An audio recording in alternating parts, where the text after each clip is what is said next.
You have researched RNAW operations in Bangladesh, and we know what has happened very recently. Despite the fact that majority of the time, thanks to Sheikh Hasina, but there have always been elements within Bangladesh who were pro-Pakistan. And I have always felt that India was never a welcome country really. On the Elam War 4, and for good because it's more than 10 years now. What did the Sri Lankan military do right? And the second part of question would be, why can't we do it?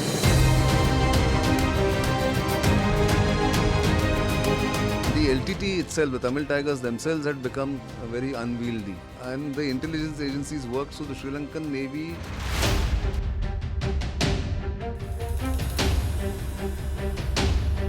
LTT leadership was eliminated, including Velupillai Prabhakaran, his son Anthony, and Susai, who was his intelligence chief. You have to completely eliminate them. No ifs and buts. You have almost given out the recipes, but I don't know if there are people enough, or I would say man enough to take it and cook a food.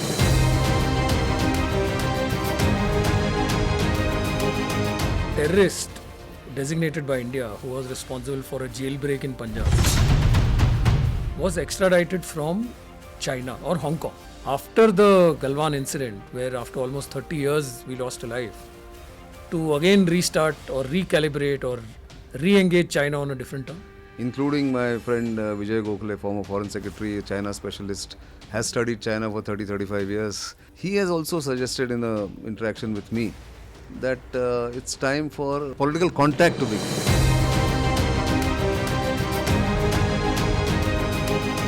But if not a fighter pilot and if not a journalist, Film critic. you must share something which I wouldn't know for sure, but you think that most of the audience would not know.